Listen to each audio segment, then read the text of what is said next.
Hello friends, मैं मिथिलेश चौधरी। सत श्री अकाल, वालेकुम सलाम, गुड मॉर्निंग। जीवन की जो लड़ाई है शांति से लड़ी जाती है। जीवन की जो लड़ाई है आपको शांति से लड़नी चाहिए।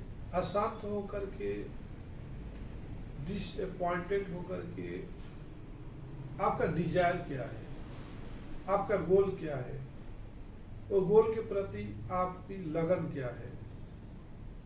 तो जीवन की जो लड़ाई है आपको बहुत शांति से लड़ी जाती है, और अशांति से कोई भी काम आपका होने वाला नहीं है। कठिनाइयां और परेशानियां इंसान का सबसे बड़ा दोस्त है। बोलते हैं ना कि गम जो है बहुत बड़ा आपका दोस्त है, साथी है। दो साथ फूल खिले हैं, किस्मत जुदा जुदा है, और एक 100 पर पड़ा है, एक सेहरा गुथा हुआ है। तो हर सिक्के का दो पहलू होता है। जिस तरह से एक ही बागीचे में, एक ही पेड़ पे, एक ही फुलवारी में एक ही फूल के दो फूल है, लेकिन दोनों का किस्मत अलग है। कौन किसमें तोड़ के लेके जाएगा ये पता नहीं है।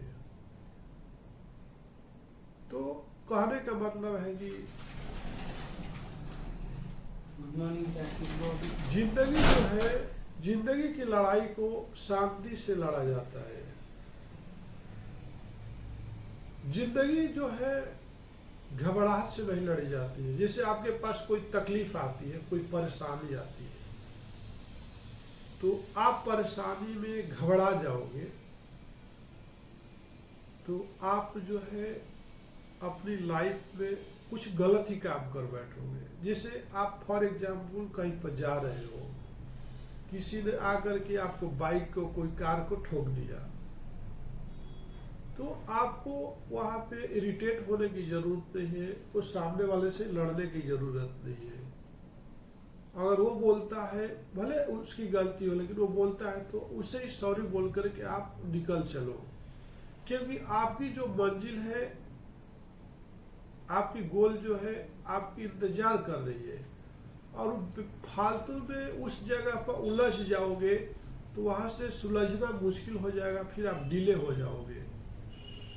तो प्राकृतिक तो चाहती है, नेचर तो चाहती है, लोग तो चाहते हैं कि आप इस माया रूपी जाल में, उस उलझन में फंसते रहो। तो जिंदगी जो है शांति के लिए, जीने के लिए है, अशांत होकर के नहीं।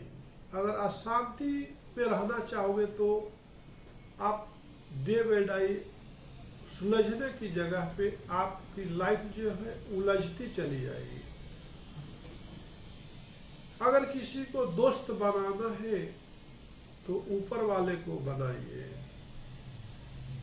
7 समुद्र की मसी करो, 7 समुद्र की मसी करो, लेखन सब बंदराई, और धरती सब कागज करो, हरिगुण लिखा न जाई। फिर से आपको बोलते हैं, रहीम जी लिखे हैं कि 7 समुद्र की मसी करो, 7 समुद्र की मसी करो। 7 समुद्र, जैसे हमारे देश में, हमारे वर्ल्ड में 7 महासागर है। 7 महासागर को अगर इंक बना देते हो, मसी का मतलब स्याही होता है, और धरती सब बनराई, मतलब लेखन सब बनराई। लेखन का मतलब होता है कि पेन। आप पूरे जितने भी पेड़ पौधे हैं सबका आप पेन बना दो, और धरती सब कागज करो, मतलब पूरे धरती को कागज समझ लो। फिर भी अपने भगवान का, अपने भगवान के कैरेक्टर को, उनके गुण को, उनके चरित्र को, और अपने गुरु के गुण को, ज्ञान को आप लिख नहीं सकते हो।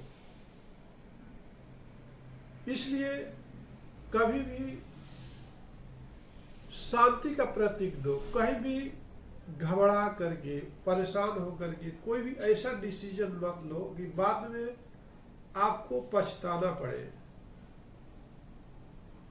जरूरी नहीं है कि आप कोई भी काम करते हो तो पास ही होना जरूरी नहीं है। कोई भी काम करोगे उसमें सफलता मिलेगी ही, ऐसा कोई जरूरी नहीं है। आप पढ़ाई करते हो, जरूरी नहीं है कि आप पास ही हो गए, फेल भी हो सकते हो। और फेलियर से ही तो हमको कुछ सीखने को मिलता है। तो जब तक हम फेल नहीं होते हैं तब तक हमको कुछ सीखने को नहीं मिलता है। और जितने बार आप हारते हो, समझ लो कि उतने बार आप जीत रहे हो। और जब आप जीत जाते हो तो आपको आगे चल करके हारने का नंबर आता है। इसलिए फर्स्ट हमें अपने लाइफ में हारने का प्रैक्टिस करना चाहिए, नहीं कि जीतने का। जिस दिन आप हारना शुरू कर दोगे, अगला दिन आपको जीतने की आदत पड़ ही जाएगी। तो पहले कोई भी काम है तो सामने वाला का ईगो के सामने अपने ईगो को थोड़ा कर दो। जिसे हस्बैंड वाइफ है, हस्बैंड अपना प्रस्ताव को रखना चाहता है ऊपर और वाइफ अपनी प्रस्ताव को ऊपर रखना चाहती है, तो दोनों में नोक झोंक चलते रहता है।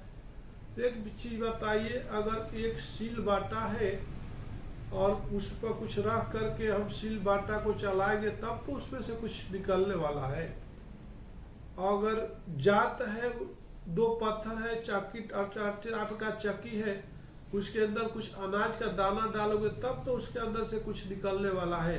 जब उसके अंदर कुछ है ही नहीं, ऐसे घुमाते रहोगे तो दोनों ही घिसने वाला है, ऊपर का परत नीचे का परत। खाली मशीन चलाओगे तो कुछ फायदा होने वाला नहीं है। इसलिए लाइफ भी ऐसा है, कभी कभी बातों से कोई चीज सुलझाया जा सकता है और ज्यादा बात से भी बहुत चीज जो है सुलझाने की जगह पर उलझती चली जाती है। तो इसलिए किसी ने बोला है कि कम खाना और गम खाना हमारे लिए बहुत ही फायदेमंद होता है। इसलिए अगर जिंदगी में और जिंदगी की लड़ाई कुछ भी लड़ना है तो अपने आप को शांति का प्रतीक दो, पेशेंस रखो। आज आपको लगता है कि मैं हार चुका हूं, लेकिन आपको फीलिंग हो रही है, लेकिन दिल से ऐसा मत सोचे कि मैं हमेशा के लिए हार गया।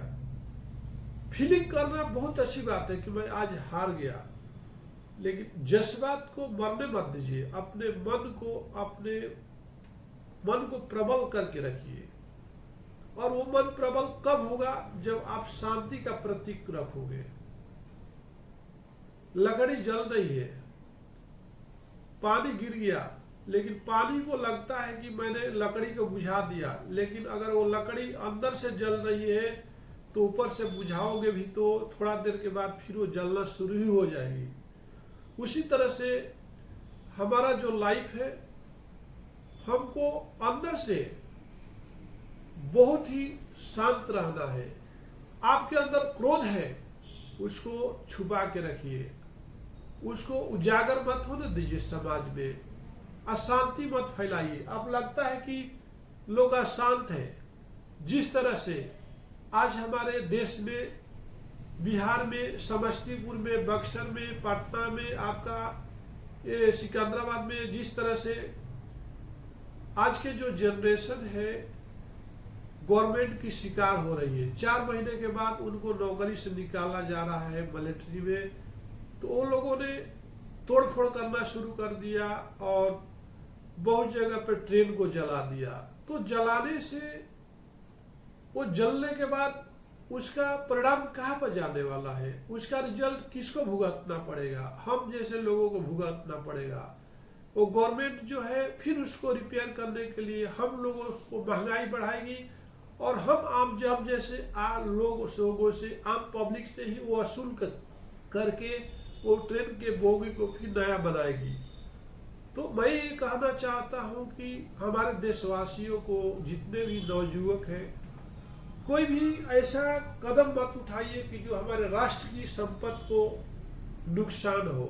चाहे कोई भी राष्ट्र की संपत्ति हो, बसेस हो या ट्रेन हो, उनको जलाना ये हमारे लिए सरासर गलत है, क्योंकि उसका जो भरपाई आपसे ही होने वाली है, आपसे ही वसूली किया जाएगा, आपके ऊपर टैक्स आएगा, आपके ऊपर प्रोफेशनल टैक्स आएगा, इनकम टैक्स आएगा, और हमसे ही वसूल करके अगर फाइटिंग करना ही है तो पर्सन से कीजिए, वस्तु से नहीं, थिंग्स से कीजिए, थिंग्स से नहीं, वस्तु से नहीं। भौतिक चीजें बिगड़ेगी तो बनाई जा सकती है, और उसमें इन्वेस्टमेंट जब होगा तो आप लोगों से कलेक्शन किया जाएगा, आपके पेरेंट्स से ही किया जाएगा। तो ऐसा भूल करके भी अशांति का प्रतीक मत दीजिए। अपनी लड़ाई को शांति ढंग से भी लड़ा जा सकता है, हक की लड़ाई को शांति ढंग से भी लड़ा जा सकता है, ना कि अशांत होके। नमस्कार, धन्यवाद।